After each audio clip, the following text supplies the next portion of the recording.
எல்லா கனமும் மகிமையும் துதியும் சோத்திர புகழும் உண்டாவதாக.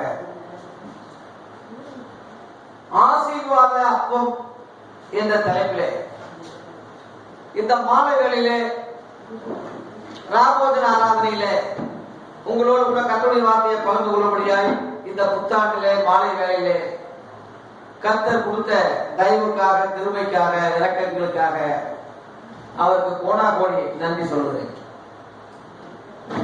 ராபோஜனம் என்று இதை ஏன் அப்போஸ்தலர்கள் அழைத்தார்கள்? அன்று ராத்திரியிலே இயேசு ஏன் அதை செய்தார்?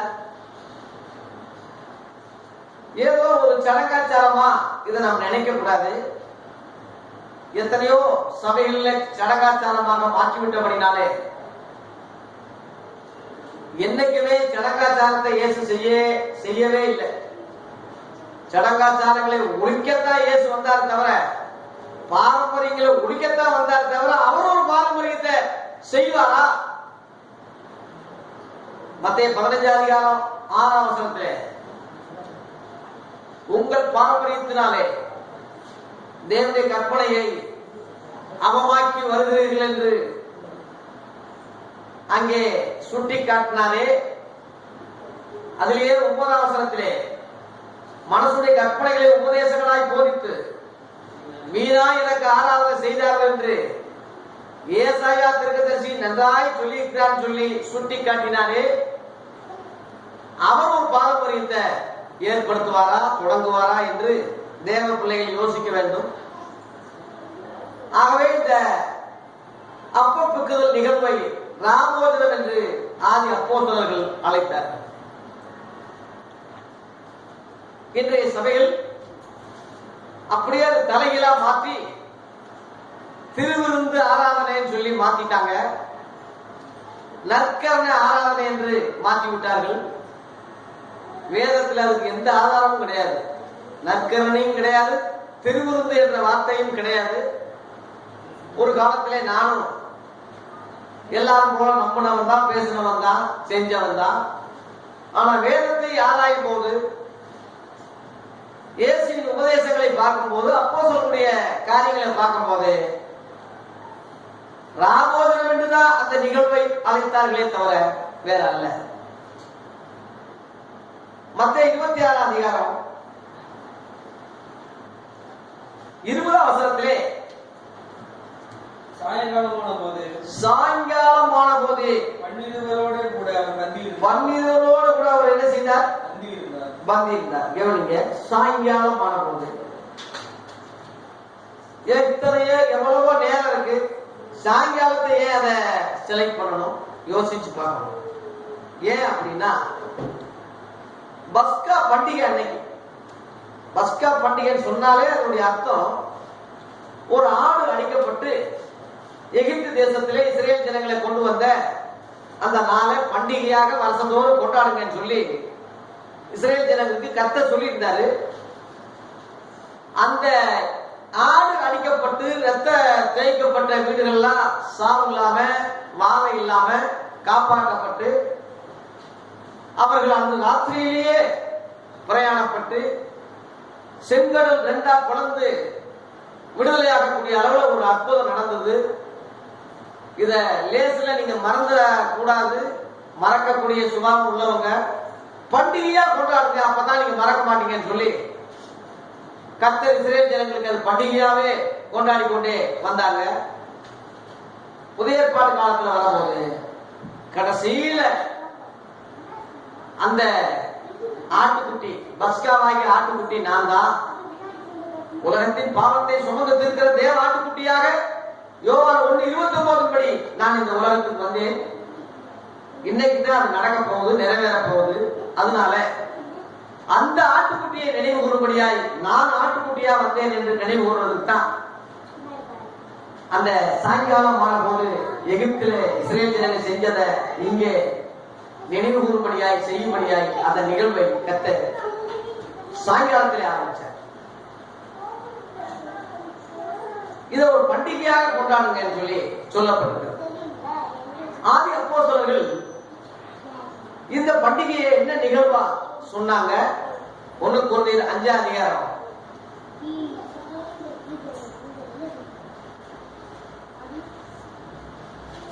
7ஆம் வசனத்தை படிங்க. ஆகையால் நீங்கள் புளிப்பில்லாதவர்களாய் இருக்கிறபடியே புதிதாய் பிசைந்த மாவாய் இருக்கும்படி பழைய புளித்த மாவை புறம்பே கழித்து போடுங்கள். ஏனெனில் ஏன் அப்படின்னு சொன்னா நம்முடைய பஸ்காவாகிய கிறிஸ்து நமக்காக பலியிடப்பட்டாரே. அல்லேலூயா. அப்ப அந்த பழைய பண்டிகை முறையே கழிச்சு போட்டுருங்க. இனிமேல தொடர்ந்து பழைய பண்டிகை கொண்டாட வேண்டிய அவசியம் இல்ல. அது புளித்த மாவு ஆயிடுச்சு. ஒரு மாவு காலையில இருந்து வச்சிருந்தா சாயங்காலம் புளிப்பாயிரும். அத திரும்ப செய்ய வேணாம். ஃப்ரெஷ்ஷா நல்லா மாவை போட்டு நீங்க பிசைஞ்சா நல்லா இருக்கும். ஒரு உதாரணம். அதுபோல அந்த பழைய பாரம்பரியத்தை கழிச்சு போட்டுங்க. புளித்த மாவுன்னு சொல்றது எதுக்கு ஒப்பனையா இருக்குன்னா, துரு உபதேசத்துக்கு. ஒரு சாம்பார் கெட்டு போனா அது எப்படி இருக்கும், ஒரு குழம்பு கெட்டு போனா அது எப்படி நாக்கு அடிக்குமோ, ஒரு சோறு கெட்டு போனா எப்படி பாய்ச்சல் ஆகுது, விஷமா மாறுதோ, அதுபோல அந்த பழைய பாரம்பரியத்தை தொடர்ந்து செஞ்சுட்டு இருக்கும் போது விஷமா மாறுது, அது துரு உபதேசமா மாறுது. 1 கொரிந்தியர் 12ஆம் அதிகாரத்திலே புளித்த மாவை குறித்து 16, மத்தேயு 16ஆம் அதிகாரத்துல 6ஆம் வசனம் படிங்க. இயேசு அவர்களை நோக்கி, பரிசேயர் சதுசேயர் என்பவர்களின் புளித்த மாவை குறித்து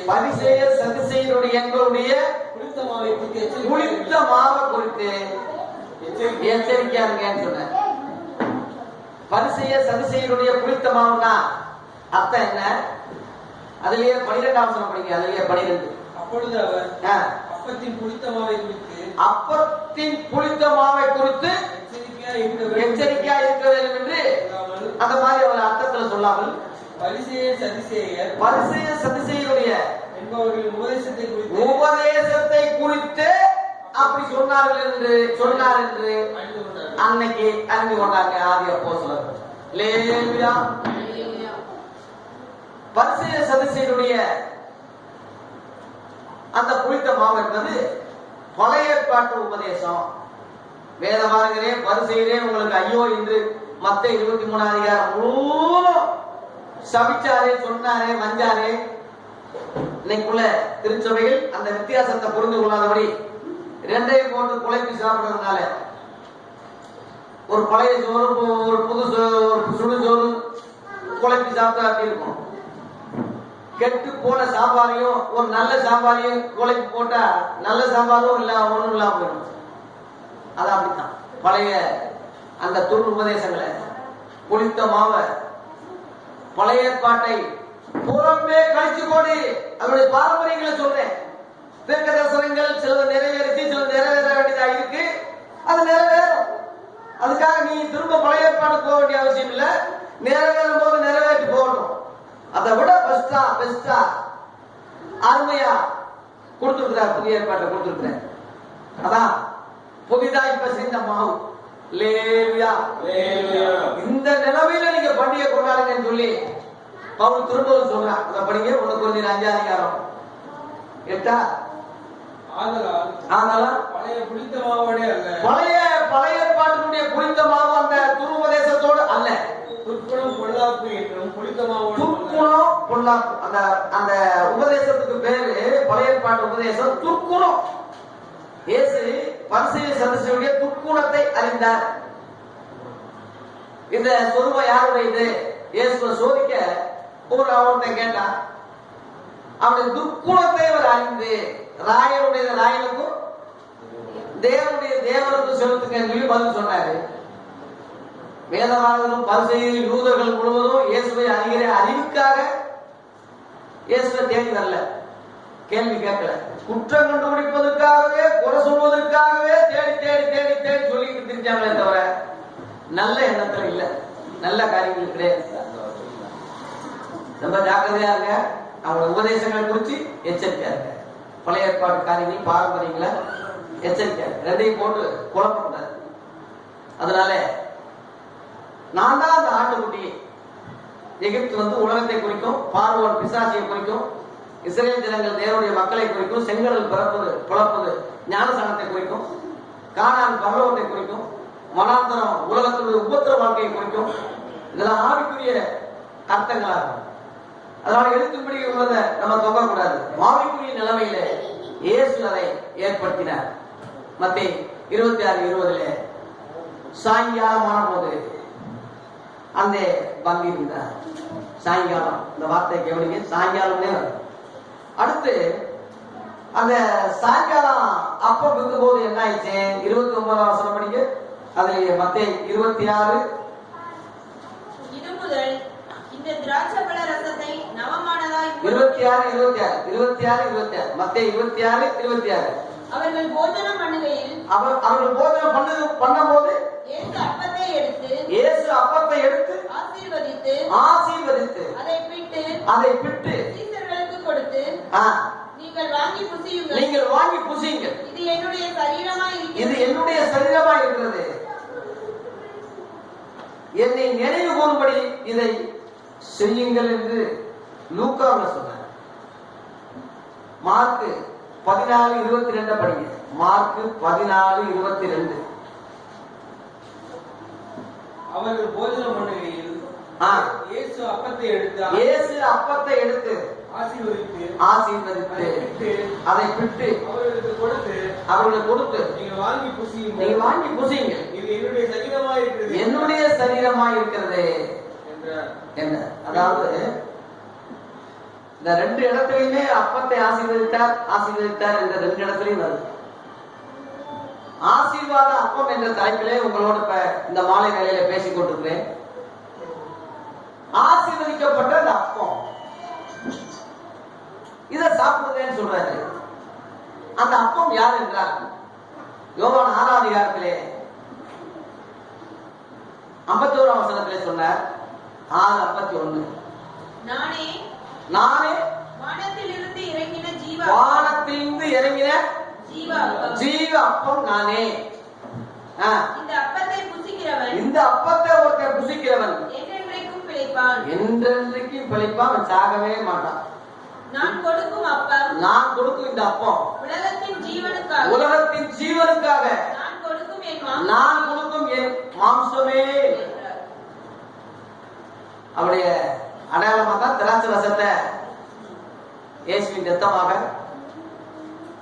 அந்த அப்பத்தை இயேசுவின் மாம்சமாக என்னை நினைவு கூறும்படி இதை செய்யுங்க சொன்ன ஒரு அடையாளமா சொன்ன.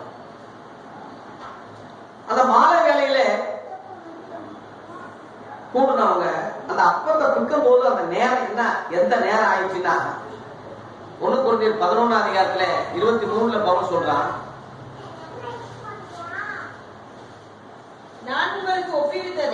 நான் உங்களுக்கு ஒப்புவிக்கிற விஷயங்கள் கர்த்தரிடத்தில் நான் பெற்றுக்கொண்டேன். அது என்னவெனில் கர்த்தராகிய இயேசு நாம் காட்டி கொடுக்கப்பட்ட அன்று ராத்திரியிலே இந்த வசனத்தை கவனிங்க. ராத்திரியிலே அப்பத்தை எடுத்து ஸ்தோத்திரம் பண்ணி அதை பிட்டு வாங்கி புசியுங்கள். உங்களுக்காக பிற்கப்படுகிற என்னுடைய சரீரமாய் இருக்கிறதுன்னு சொல்லி அப்பத்தை பிட்டு கொடுத்தார். என்னை நினைவு கூறும்படி இதை செய்யுங்கள் சொன்னார். நினைவு கூற சொன்னார். அப்படி என்றால் மாலை வேளையில அந்த கூட்டம் கூடுது.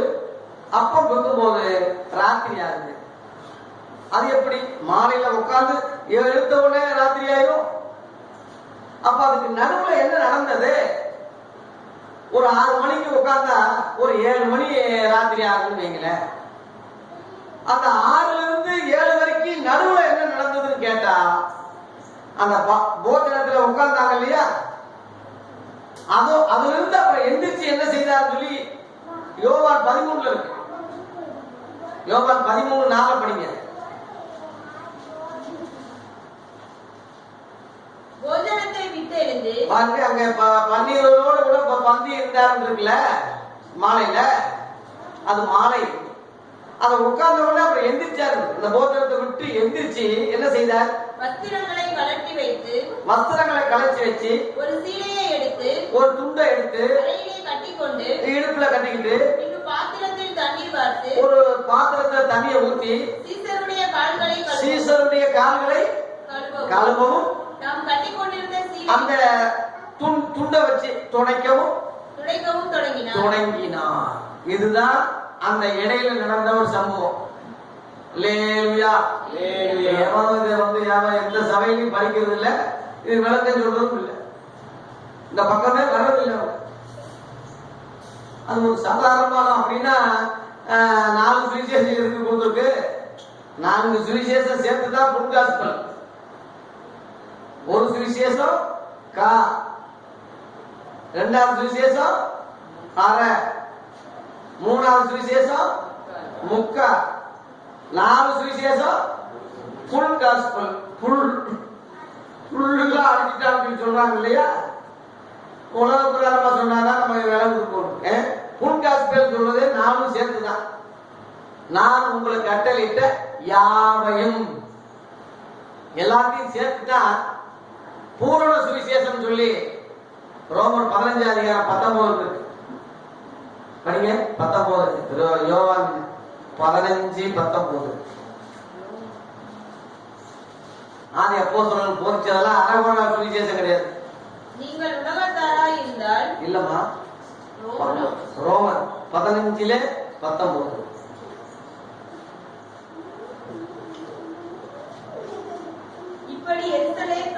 இப்படி எருசலேம் தொடங்கி சுற்றிலும் தேசம் வரைக்கும்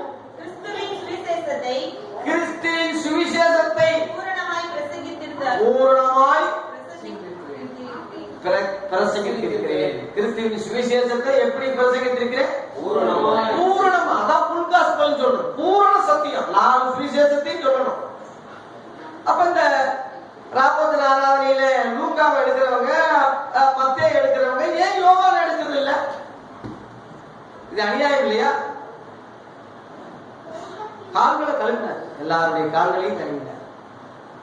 பேதர் கிட்ட வரும்போது பேதர் என்ன சொல்றான் பாருங்க, படிக்க.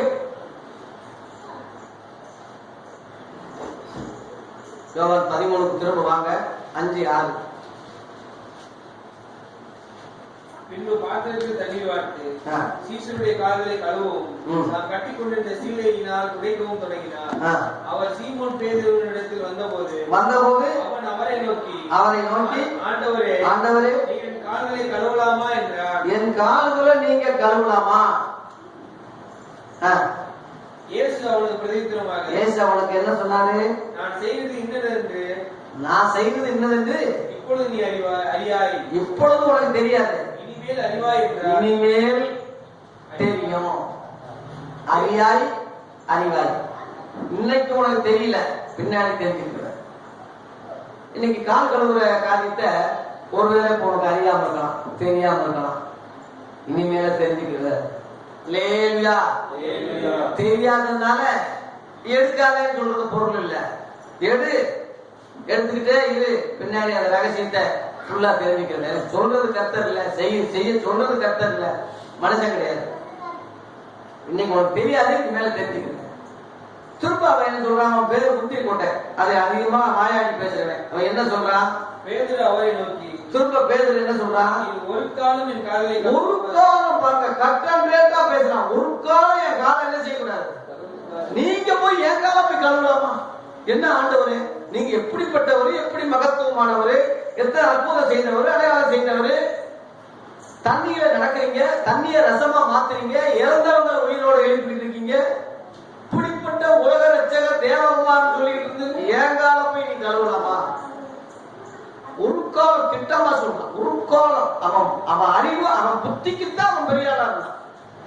சில சபைகள்ல அதெல்லாம் எப்படி கை சும்மா ஆண்டவர் செஞ்சாரு, அதுக்காக நம்ம கால கழுவணும்னு விதியா?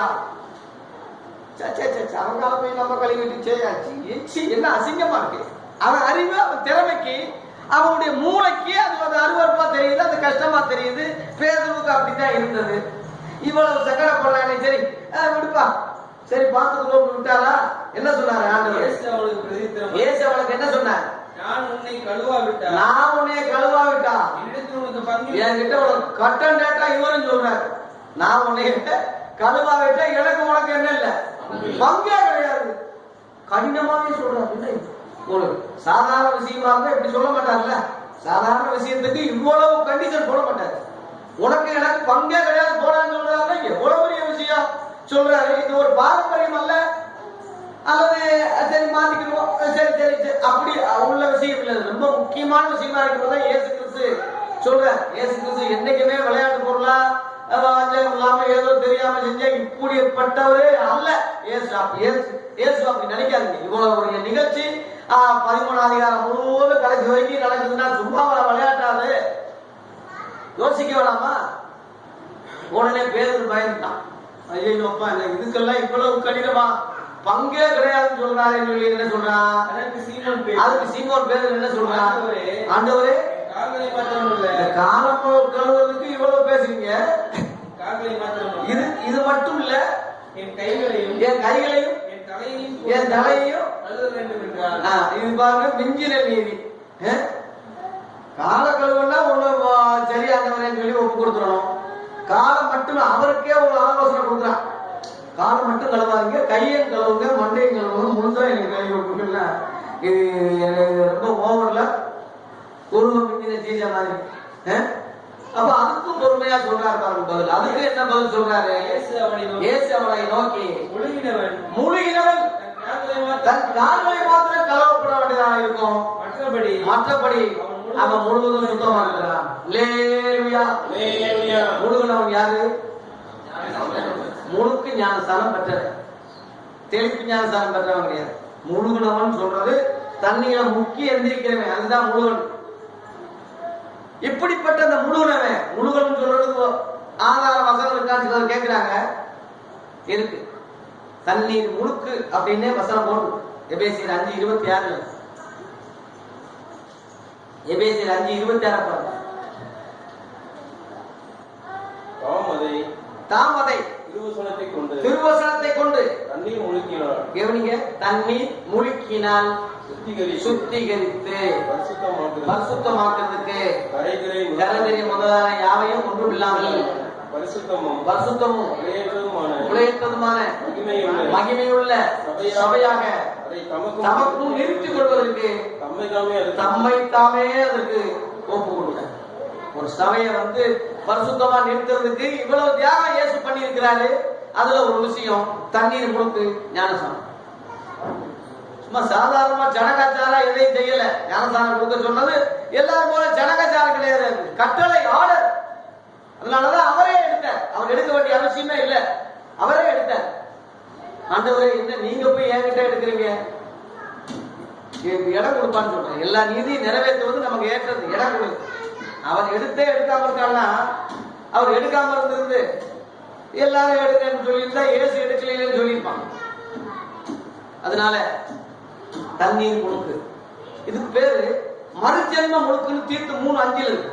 தீர்த்து 3:5 இதுக்கு பேரு மறுஜென்ம முழுக்கு, மறுபிறப்பு. இதுக்கு பேரு தண்ணியில முழுகும் போது பழைய மனசை செத்து அடக்கம் பண்ணப்படுறான். திரும்ப எந்திரிக்கும் போது புது பிறவி, புதுசா ஒரு குழந்தை பிறந்த மாதிரி எந்திரிக்கிறான்.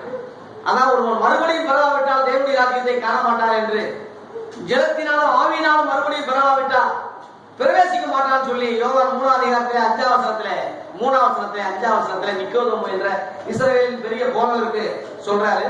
அவனுக்கு புரியல, திரு முழிக்கிறான். தெரியாது, இஸ்ரவேலின் போதகராக தெரியாதுன்னா தெரியாது. பெரிய போதகர் பிஷப்பா இருக்கட்டும், இந்த சத்தியம் தெரியாது. முழுகினவன் கால்களை மாத்திரம் கழுவப்பட வேண்டியதான். நீ முழுங்குதான் வசனப்படி சட்டப்படி நீ எடுத்தது உண்மையானால் அடுத்து என்ன ஸ்டெப்பு? என்னது? கால்களை கழுவணும். ஞானஸ்தானத்து கட்டளைக்கு எப்படி கீழ்படிஞ்சீங்களோ இந்த கட்டளைக்கு கீழ்படிஞ்சுதான் ஆகணும். லேவியா ஒண்ணுக்கு கீழ்படியே, ஒண்ணு எனக்கு தெரியாதுன்னு சொன்னாது என்ன அர்த்தம்? ஒரு நாணயத்துக்கு 2 பக்கம் இல்லையா? அதனால ஞானஸ்தானம் கண்டிப்பா பெறணும், வைக்கணும். ஞானஸ்தானம் பெறணும்னு சொல்லி எத்தனையோ பேரு பாரம்பரிய சபையில் இருந்தாலும் தெரியாம போய் எடுக்கிறீங்க, வைக்கிறீங்க. இதெல்லாம் நீங்க கரெக்ட். அடுத்த ஸ்டெப்புக்கு வாங்க. ஞானஸ்நானம் பெற்றவே அடுத்து முழுகிறவன் கால்களை மட்டும் கழுவுனா போதும், மற்றபடி அவன் சுத்தமா இருக்கிறான். அல்லேலூயா. இயேசுவே நியமித்தார், இயேசுவே அதை செய்தார். இயேசு எல்லாருமே காலை போட்டு கழுவ வேண்டிய அவசியம் இல்லை.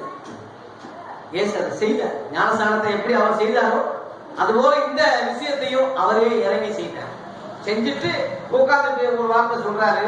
14:15 யோவான் 13ஆம் அதிகாரத்துல 14:15 படிங்க.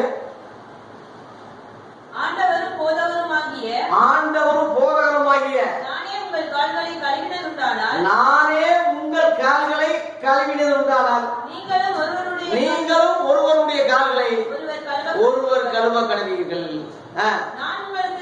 நான் உங்களுக்கு செய்தது போல நீங்களும் செய்யும்படி உங்களுக்கு மாதிரியை காண்பித்தேன். முன்மாதிரி. அல்லேலூயா. தயவு செய்து கிறிஸ்தவர்களே, போதகர்களே, உள்வாங்குங்க, இந்த சத்தியத்தை உள்வாங்குங்க. இயேசுவை விட நீ பெரியாளா? அவரை விட நீ பெரிய பிசப்பா, ஆண்டவரா? நானே உங்கள் கால்களை கழுவினதுண்டானா நீங்களும் ஒருவர் கால்களை ஒருவர். கர்த்தருடைய கட்டளை. இங்க கடவுள் கட்டளையிலா இல்லாமையே, கடவுள் சொல்லாமையே நீங்க எத்தனையோ பேரு தீயில உளுந்து ஓடுறான், தரையில தர சோறு சாப்பிடுறான், நடக்குறான், உடம்ப குத்திக்கிறாங்க. கடவுள் எல்லாம் சொல்லல, அவங்களுக்கு சொல்லாமையே கடவுள் வைராக்கியத்துல அப்படி செய்யறாங்கன்னா, தேவகுமாரனே இறங்கி நேரடியா வந்து செஞ்சு காட்டி செய்யறாங்கன்னா எவனுக்கு செய்ய துப்பு இல்லைன்னா இது என்னத்தை சொல்றது இந்த சமுதாயத்தை? அப்படி செய்யாதவர்கள் இயேசுவோட பங்கு இல்லாதவர்கள் அப்படின்னு சும்மா சீரியஸ் சாதாரண விளையாட்டுத்தனம் கிடையாது. அப்படிப்பட்டவர்கள் இயேசு கிறிஸ்துவோட பங்கு இல்லை. இயேசுவே அதை சொன்னார், நான் சொல்லல. என்னிடத்தில் பங்கு இல்லைன்னே சொன்னார். கால் கழுவார்கள். ஆகவே மாதிரியை நான் காண்பிச்சிருக்கேன். அதுக்கு பேர் தான் ராபோஜனம் பேர் இருக்கு. 17ஆம் வசனம் படிங்க. அதுலயே 17. நீங்கள் இவைகளை அறிந்திருக்கிறபடியினால் ஒண்ணு இவைகளை முதல் அறிஞ்சிருக்கணும், இவைகளை செய்வீர்களா? ரெண்டாவது இதை செய்யணும், செய்வீர்களா பாக்கியவான்களா? மூணாவது பாக்கியவான்களா நீங்க மாறுவீங்க. 3 காரியம். முதல் இதை அறியணும், ரெண்டாவது செய்யணும், மூணாவது பாக்கியவான்களா. மத்திய 5ஆம் அதிகாரத்துல பாக்கியவான் லிஸ்ட்ல நீங்க வருவீங்க. இந்த 3 காரியத்தை செய்யணும். இந்த 3 காரியம் நடந்த அந்த சம்பவம் அன்னைக்கு அந்த ராத்திரி 25ஆம் வசனம் படிங்க. அதுலயே 25. அப்பொழுது அவன் அந்த அன்பான உள்ள சீசே இயேசுவின் மார்பிலே சாய்ந்துகிட்டு ஆண்டவரே அவன் யார் என்றான். ஆண்டவரே உங்க காட்டி கொடுக்கிறவன் யாருன்னு சொல்லி அவன் இயேசுவின் மார்பிலே சாய்ந்து கொண்டு ஒரு அன்பான சீசன் கேட்டான் இல்லையா? இந்த நிகழ்ச்சி ராபோஜனம். இந்த நிகழ்ச்சி இதுதான் ராபோஜனம் என்று அதே 21ஆம் அதிகாரத்துல யோவான் 21:20 படிங்க. கடைசியில 21:20 இந்த நிகழ்ச்சிய அங்க என்ன சொல்லியிருக்கு? 21:20 பேதுரு திரும்பி பார்த்து இயேசுவுக்கு அன்பாய் இருந்தவனும் ராபோஜனம் பண்ணுகையில் எப்படிங்க? ராபோஜனம் பண்ணுகையில் அவர் மார்பிலே சாய்ந்து ஆண்டவரே காட்டி கொடுக்கிறவன் யாருன்னு சொன்னவனுமாகிய இந்த அப்போஸ்தலனாகிய யோவான். இந்த யோவான் காட்டி கொடுத்த காட்டி கொடுத்தவன் யாருன்னு சொல்லி அந்த கேள்வி கேட்கிற அந்த நிகழ்வை, அந்த சம்பவத்தை யோவான் 13ஆம் அதிகாரத்தில் உள்ள அந்த நிகழ்ச்சிய ராபோஜனம் பண்ணுகையில் இங்க விளக்கம் சொல்லியிருக்கு. அல்லேலூயா. அப்போஸ்தலனாகிய யோவான் அங்க குறிப்பிடுறார் ராபோஜனம் என்று. ராத்திரி ராபோஜனம் என்று அங்க பேர் இருக்கிறான். சரி, அவன் சொல்றான்னா அப்போஸ்தலன் கடைசியில வந்தான்.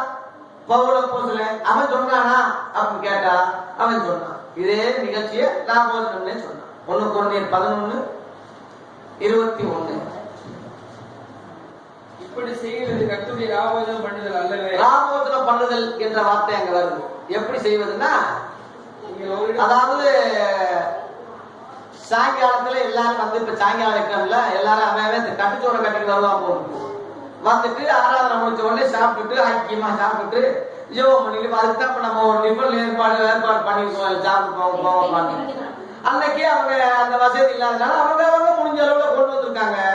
லேட்டாக என்ன செஞ்சா பசி எடுத்துருச்சு. அவங்க என்ன செஞ்சா சாப்பிட ஆரம்பிச்சிட்டாங்க. அதான் பவுல் சொல்றான், இப்படி சாப்பிடறதுக்கு உனக்கு வீடு இல்லையா? தேவ சபையில இங்க ஆளுக்கால தின்னுட்டு இருந்தீங்கன்னா இது என்ன முறை இருக்கு? இது இப்படி செய்வது கர்த்தருடைய ராபோஜன பண்ணுதல். அந்த ராபோஜன பண்ணுதல் என்ற அந்த வார்த்தையை சொல்றான். அதனால இந்த மாதிரி செய்யக்கூடாது. அதுக்கு முன்னாடி 10ஆம் அதிகாரம் 16ஆம் வசனத்துல பாத்தீங்கன்னா அந்த ஆசீர்வாதத்தின் அப்பத்தை அந்த ராபோஜனத்தை பத்தி தான் அங்க சொல்றான். இங்க படிங்க. நாம் ஆசீர்வதிக்கிற ஆசீர்வாதத்தின் பாத்திரம், ஆசீர்வாதத்தினுடைய பாத்திரம் கிறிஸ்துவுடைய இரத்தமும் இரத்தத்தின் ஐக்கியமா இருக்கிறது அல்லவா? நாம் பிற்கிற அப்பம் கிறிஸ்துவுடைய சரீரத்தின் ஐக்கியம். அல்லேலூயா. ஒரு சாதாரண நிகழ்ச்சியா நினைச்சு நீங்க இன்னைக்கு வரல. இந்த அப்பம் இயேசு கிறிஸ்து சரீரத்துல உங்களுக்கு ஐக்கியப்படுது. இந்த திராட்சை ரசம் இயேசுவின் இரத்தத்தோடு உங்களுக்கு ஐக்கியம். இந்த ரெண்டு ஐக்கியம் உங்களுக்கு வர்றதுனாலதான் எங்கள் ஐக்கியம் பிதாவோடு அவருடைய குமாரனாகி இயேசு கிறிஸ்துவோடு இருக்கிறோம்னு சொல்லி தைரியமா சொன்னாங்க. லேலுயா. இன்னைக்கு உள்ளவங்கிட்ட நீ ஐக்கியத்தை கேளு.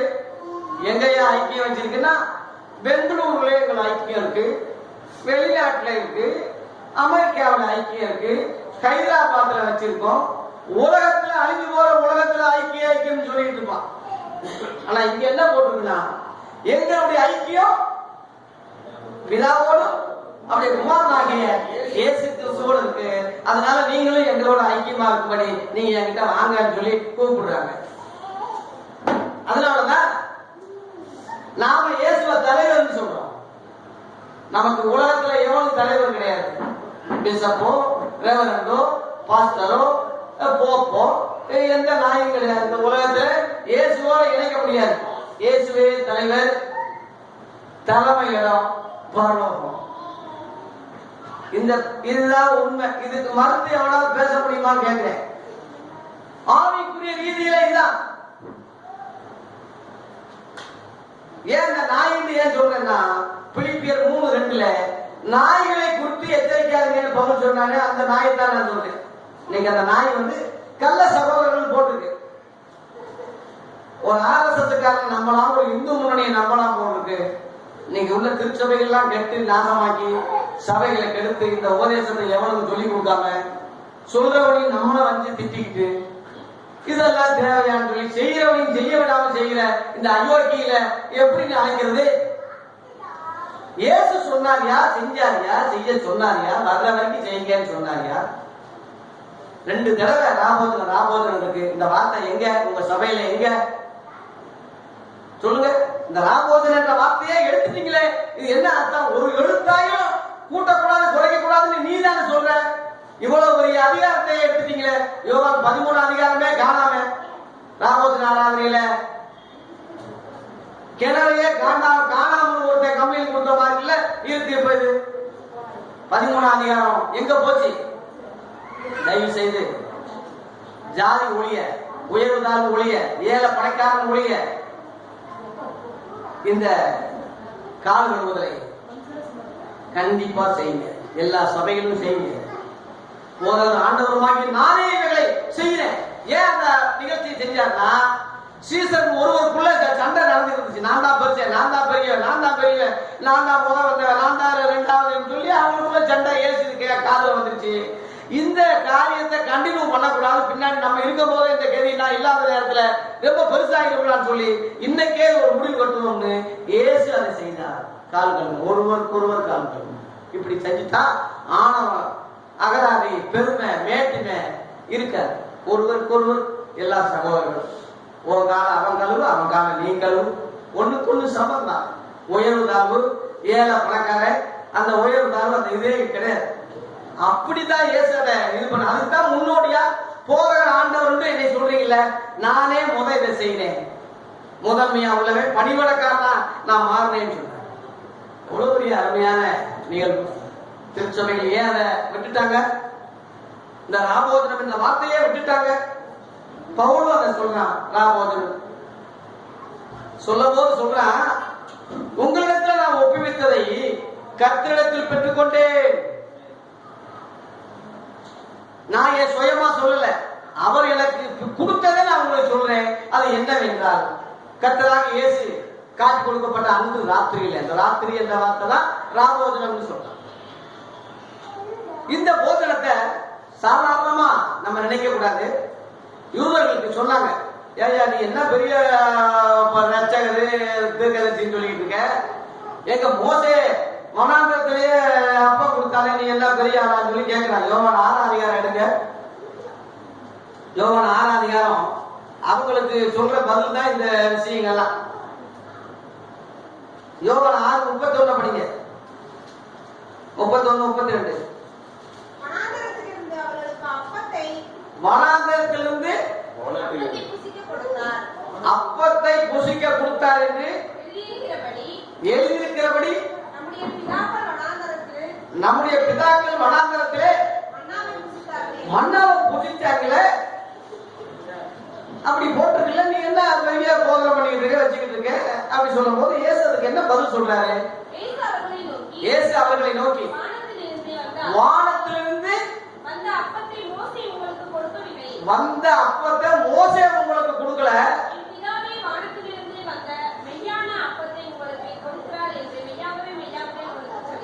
வானத்திலிருந்து இறங்கின அப்பத்தை, மெய்யான அப்பத்தை உங்களுக்கு கொடுக்கிறார், உங்களுக்கு இப்ப கொடுக்கிறார். வந்திருக்கேன் நான் தான் அந்த அப்பம். மோசே கொடுத்தது பெருசா நினைக்காதீங்க, அவங்க எல்லாம் செத்தாங்க. இதுல சாப்பிடுறவன் சாகவே மாட்டான். நான் தான் அந்த மெய்யான அப்பம் சொல்றேன். அந்த மெய்யான என்ற வார்த்தையை கவனிங்க. இந்த மெய்யான ஒளிக்கு, மெய்யான அப்பத்துக்கு அவர் தான் சொந்தக்காரர். அதுலயே 55 வசனம் படிங்க. அதுல 55, அதுலயே 55, 6:55. என் மாம்சம் மெய்யான போஜனமா இருக்கிறது, என் ரத்தம் மெய்யான பானமா என் ரத்தம் மெய்யான பானமா இருக்கிறது. என் மாம்சத்தை புசித்து என் மாம்சத்தை புசித்து என் ரத்தத்தை பானம் என் ரத்தத்தை பானம் பண்ணுகிறவனுக்கு நிலைத்திருக்கிறான், என்னிலே நிலைச்சிருக்கான், நானும் அவனிலே நிலைத்திருக்கிறேன், நானும் அவன் நிலைச்சிருக்கேன். அல்லேலூயா. மெய்யான போஜனம், மெய்யான பானம். நம்ம வீட்டுல குடிக்கிறது மூணு போஜனம் தான். அது பேர் என்ன? பொய்யான போஜனம். நல்லா சாப்பிட்டோம், திருப்தி, நல்லா சாப்பிட்டோம், திரும்ப மறுபடியும் ஏன் பசின்னு சொல்ற? போதும்னு சொல்றது அது ஒண்ணுதானா சொல்றாங்க. அது மேல அவன் சாப்பிட முடியாது. போதும் போதும் போதும் திங்க முடியாது. திரும்ப மறுபடியும் ஏன் கேட்கிறான்? அது பொய்யான போஜனம். ஆனா இந்த போஜனம், இயேசு கொடுக்கிற இந்த போஜனம் அப்ப இருக்க மெய்யான போஜனம், மெய்யான பானம். ஒரு காலம் அவனுக்கு தாகமே வராது, ஒரு காலம் ஆன்மீக பசியே வராது. கடவுள் இல்ல, கடவுள் எங்க இருக்காரு தெரியாதனாலதானே பல தெய்வ வழிபாடு வந்துச்சு. இவர் தான் ஒன்னேன்னா போக மாட்டாங்கல்ல. தாக தீராதனாலதான் பல தண்ணியை குடிக்க வேண்டியதா இருக்கு. தாக திருப்தி அடைஞ்சிட்டான்னா அவனுக்கு தண்ணி அடுத்து தேவைப்படாது. நான் கொடுக்கிற தண்ணீரை கொடுக்கிறவனுக்கோ ஒரு காலம் தாகம் உண்டாகாதுன்னு சமாரியா பெண்ணுக்கு சொன்னேன். இந்த தண்ணியை குடிக்கிறவனுக்கு திரும்ப தாகம் வரும். நான் கொடுக்கிற ஜீவன் தண்ணீரை கொடுக்கிறவனுக்கு ஒரு காலம் தாகம் உண்டாகும். ஆண்டவரே அந்த தண்ணி எங்களுக்கு தரணும்னு சொல்லி அந்த அம்மா கேட்டாங்க. அதுபோல ஜீவ தண்ணீரை, ஜீவ அப்பத்தை பரலோகத்திலிருந்து இயேசு கொண்டு வந்து நமக்காக கொடுக்கிற அந்த நிகழ்ச்சி தான் ராபோஜன ஆராதனைன்னு இங்க சொல்றோம். அதனால நீ யாரும் அசட்டை பண்ணாதீங்க. ஏதோ பேருக்காக இது செய்ய வேணாம். 5 விதமான ஆசீர்வாதங்கள் அடங்கியிருக்கு. சீக்கிரம் சொல்லி முடிக்கிறேன். 5 விதமான ஆசீர்வாதம். 6 அதிகாரம் அங்கிருந்து எங்கேயும் போகல. யோவான் 6 அதிகாரம் 35 வசனத்திலே இயேசு அவர்களை நோக்கி ஜீவ அப்பம் நானே, என்னிடத்தில் வருகிறவன் ஒரு காலம் பசி அடையான், என்னிடத்தில் விசுவாசமா இருக்கிறவன் ஒரு காலம் தாகம் அடையான். அப்ப தாகமே இல்லாம பசியே இல்லாத ஒரு ஆசீர்வாதமான அப்பந்தான் இந்த ராபோஜன ஆராதனுடைய நிகழ்வு. பசி தாகம்னா வெளிப்படையா எழுத்துப்படி உள்ளது நான் சொல்லல. கடவுள்னு எடுத்துக்கிட்டா, தெய்வ காரியம்னு எடுத்துக்கொண்டார். இயேசு கிறிஸ்துடைய மெய்யான ஒளியை விட, அவர் சத்தியத்தை விட வேற ஒரு இது அதையும் மூண்டு பார்க்கணும்னு என்ன அவனுக்கு வராது. இதுலயே லாக் ஆகிடுவான், இதுலயே திருப்தி அடைஞ்சிருவான். அவன் தேடுகிற மன நிம்மதி முழுவதும் இயேசுவிலே கிடக்கு இருக்கு. போக போக ஆழமா இருக்க தவிர இன்னொருத்தன் அங்கேயும் கும்பிடுவோம் இதையும் கும்பிடுவோம் சொல்லி கும்பிட மாட்டான். அவன் தாகம் பசி எல்லாமே இதுல அடக்கம். இதுல அவன் திருப்தி இருப்பான். இந்த அப்பத்துல அந்த ஆசைகள் அவன் அணைகிறது ஒண்ணு. இரண்டாவதாக 51ஆம் வசனத்தை படிங்க. அதுலயே 51. நானே வானத்திலிருந்து இறங்கின ஜீவ அப்பம். இந்த அப்பத்தை புசிக்கிறவன் என்றென்றைக்கு பிழைப்பான். போதும், என்றென்றைக்கே அவன் பிழைப்பான்.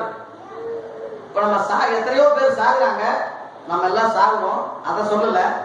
என்றென்று பிழைப்பானுடைய அர்த்தம் என்னன்னா, நம்முடைய ஆத்துமா சாகாது, ஆன்மீக வாழ்க்கை என்றைக்கு இருக்கும். இப்ப நான் பேசுவது உங்களுக்கு எளிய முறையில் விளக்குறேன். நான் பேசுவது என் உடம்பு அல்ல, என் ஆத்மா தான் பேசுது, என் ஆத்மா தான் பேசுது.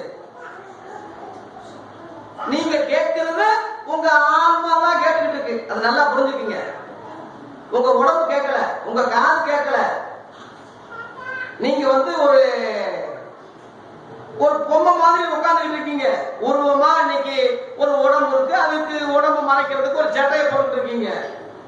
உங்களுக்குள்ள உள்ள ஆத்மா கேட்டுக்கிட்டு இருக்கு, எனக்குள்ள ஆத்மா பேசிக்கிட்டு இருக்கு. இந்த ரெண்டு ஆத்மா இப்ப ஜாயிண்ட் ஆகிட்டு இருக்கு. இதுதான் ஆத்மா. இது சாகக்கூடாது.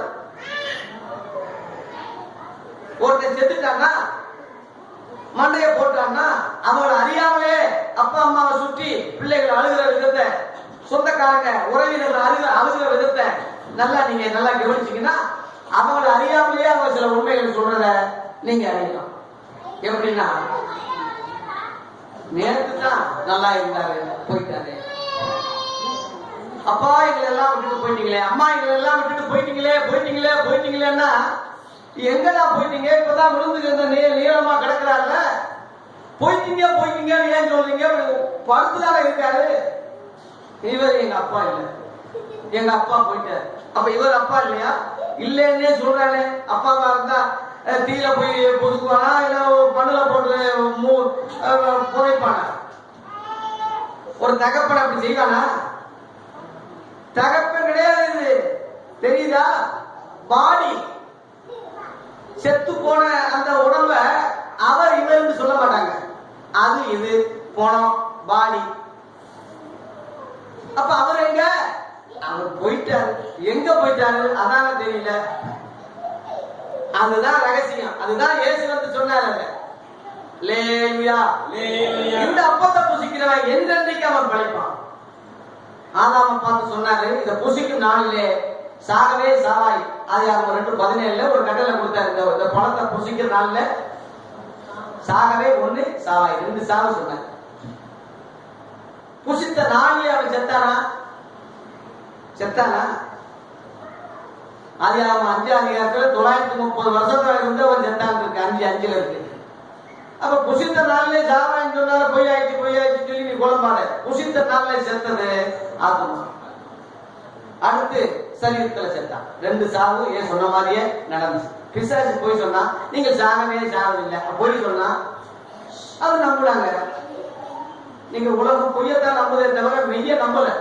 சத்தியத்தை செவியை விளக்கி கட்டுக்கதைகள் சாங்கி போகும் காலமா தான் நீ உலகம் இருக்கு. ஆகவே அன்னைக்கு கர்த்தர் சொன்னது நடந்துச்சு. புசித்த போது ஆத்மா செத்து போச்சு. எசேக்கியேல் 18:20 பாவம் செய்கிற ஆத்மாவே சாகும் அப்படின்னு போட்டிருக்கு. அதன் பிறகு சரீரத்துல செத்தான். 2 சாவு நடந்துச்சு. அதனால சரீரத்தை பத்தி நினைக்காதீங்க. ஆத்மா தான் முக்கியம், ஆன்மா தான் முக்கியம். இந்த ஆன்மா என்றென்றைக்கு பிழைக்கணும்னு சொன்னா, இந்த அப்பத்தை புசிக்கிறவன் என்றென்றும் பிழைப்பான். லேலுயா. 2. மூன்றாவதாக 54ஆம் வசனத்தை படிங்க.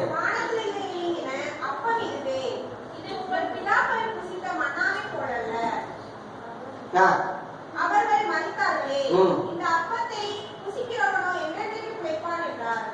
அதாவது 54ஆம் வசனம், என் மாம்சத்தை புசித்து என் இரத்தத்தை பானம் பண்ணுகிறவனுக்கு நித்திய ஜீவன் உண்டு. பாருங்க, இது 2ஆ பிரிக்கிறேன். 3வது பாயிண்டாக நித்திய ஜீவனை பெறுகிறான். இந்த அப்பத்துல என்ன ஆசீர்வாதம் இருக்குன்னா, நித்திய ஜீவன், லாங் லைஃப். 10,000 பெற்று பெருவாழ்வு வாழ்க என்று வாழ்த்துறாங்க இல்லையா? பெருவாழ்வு இதெல்லாம் சிறுவாழ்வு. நீங்க உலக வாழ்க்கையெல்லாம் சிறுவாழ்வு. ஆறிலி ஜாவி மூவிலி ஜாவின்னு சொல்றாங்கல்ல, சிறுவாழ்வு. பெருவாழ்வு என்பது, நீடித்த வாழ்க்கை என்பது, நித்திய ஜீவன் என்பது இயேசு தருகிற, தேவன் தருகிற, கர்த்தர் கொடுக்கிற ஒரு காரியம். அந்த நித்திய ஜீவனைத்தான் கிறிஸ்தவ மக்களுக்கு வாக்குத்தத்தமா கொடுத்தாரு.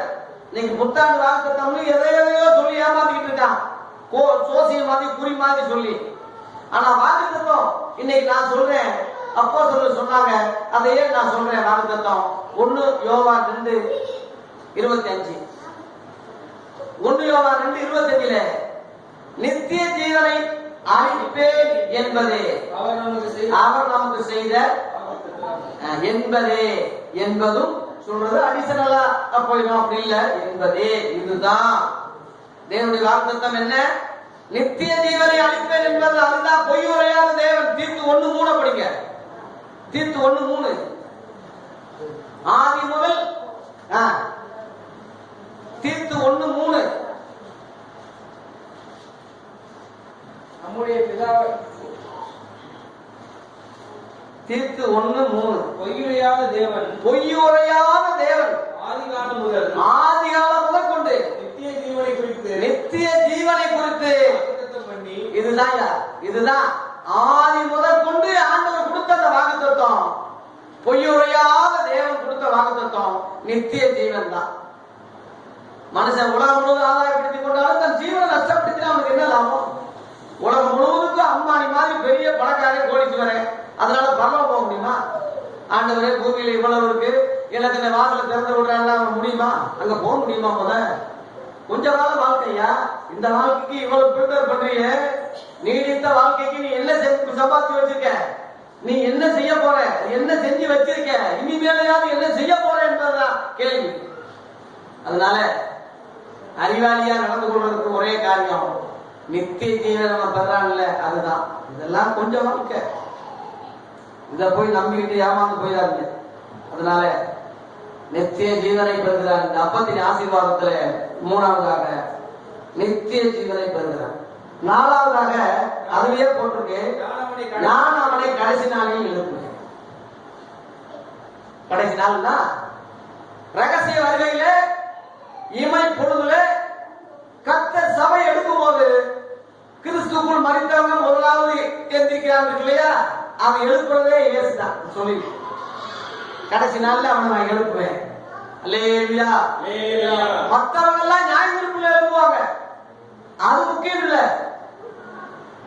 சபை எடுத்துக் கொள்ளப்படுவதில்ல, இயேசுவால எழுப்பப்படுகிற மகனே மகளே நீ பாக்கியவதி பாக்கியவன் நான் எழுப்புவேன்னு சொல்றேன்.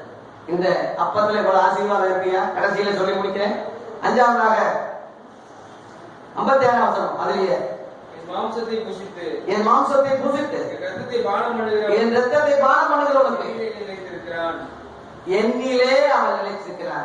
அதாவது இயேசுக்குள்ள அவன் என்னைக்கு நிலைச்சு நிற்கிறான்னு சொல்றதுக்கு அடையாளம் இந்த ராமோதரத்தை சரியா அவன் கடைபிடிச்சான்னா. இதை விட என்ன சான்றது வேணும்? நான் என்ன கட்டுக்கதை சொல்றேன்னா, இல்ல ஏதாவது சாதன உபதேசம் சொல்லிக்கிட்டு இருக்கேன்னா, ஏன் சுய கருத்துக்களை சொல்லிட்டு தெரியலன்னா, நீ எவ்வளவோ இருக்கு. இந்த 5 தான் தொகுத்துருக்கேன், நேரம் இல்லை. இந்த 5 தான் தொகுத்துருக்கேன்.